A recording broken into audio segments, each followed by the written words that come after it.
Naisip ko lang 'to, over a few days. Sabi ko, I have to think of something that's helpful, especially for people that could, they could practice while the downtime, no? I mean, a lot of us in the sound system business, we could be, practicing. There was a post this morning, if you do not come out of this lockdown with at least one skill and na-improve mo yung sarili mo, wow, it's your problem. So, tulungan tayo doon. Let's get better so that when things get, after this, when things start to get better, handa tayo. And I think that's the most important thing. And for me, I'll be giving some tips about equalization that I hope would be helpful to a lot of you. So, let's begin, no? Generally, I'm first gonna focus, itong talk na to will be focusing more on equalization, more on the mixer. Diba? I've always received a lot of questions about, yung paano itono yung system, ano kaya yung magandang tono, equalization sa speaker system, and that's very hard, simply because I don't know what your mixer is, I don't know what your speaker system is, I don't know ano yung tunog nun, and all that. So, really, when it comes to the house system, it's a lot of other things. Yung total na yan, totality na yan. I cannot advise you or anyone totally on ano yung pwede mangyari kasi iba-iba tenga natin. So, depende yan, depende. But one thing I can tell you about your front of house system, yung main system nyo or yung monitors nyo, di ba? A friend of mine, nagkwento kami kanina, si Nicky Cordero, one of my mentors. We were discussing, and yun na nga yun. Of course, mahirap kung broad naman lahat ng front. Let's just say, reputable manufacturers that make speakers, linalabas nila yung produkto nila to the best of their ability na tuned well na yan. I mean, relatively flat or whatever, di ba? Yung malinis ang tunog. Yun na yung speaker mo. So, kumbaga, pagdalin mo na yon sa kwarto, sa event, 'di ba, sa hall or something, you are actually trying to tune na to the response of the room, 'di ba? So, yung isang tono, lalo na kunyari ko outdoors, 'di ba? Wala ka ng kwarto, so dapat yung tunog mo maayos, 'di ba? So, iba-iba yan eh. That's why it's so important for you to train your ears sa pagtotono na system.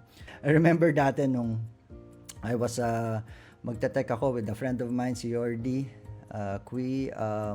SummerSlam, and nakita ko yung lineup, medyo mabigat yung tugtugan.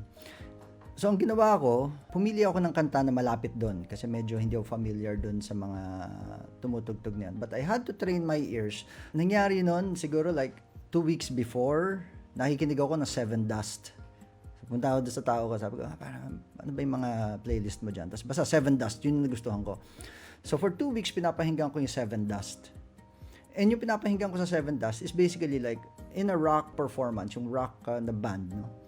Ano yung position ng gitara? Ano yung laro ng gitara and yung drums? Anong klase yung drums? Is it woofy or is it like, di ba, matigas or yung ganon? Yung, paano ba pumapasok yung bass? Di ba? It's very, yung may slap ba, ganyan, or basta it's generally you are training your ears, lalo na kung hindi yun yung nakasanayan mo music, diba? And then you learn from that. So basically ganun yung ginawa ko.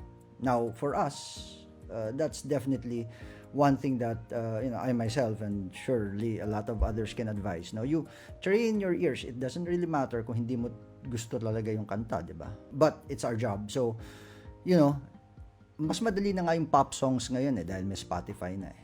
So if you are to handle certain modern day ng mga artist, alam mong yun yung handle mo, then you listen to their music sa Spotify, just learn paano sila maglaro. Saan yung mga malay mo, may guitar solo. Alam mo yan, merong parte na ma-echo. Yeah, yung ganon, yung mga effects. Tandaan nyo kasi yung mga tao, the audience, yung reference nila is what they've heard on the radio or heard on Spotify. So, parang ganyan. They go there, the artist sings, and most of the time, they sing with them.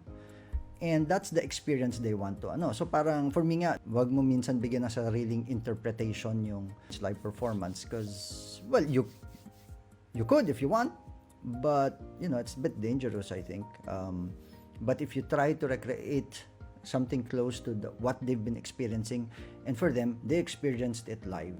Diba? So, yun yung experience. Now, I remember nung dati, alam mo yun, yung alapaap ng Eraserheads. So, you would usually have your delay and your reverb for the songs, the general songs. Pero yung alapaap, it starts with, si Ellie, mahabang floating na lumulutang na boses, di ba?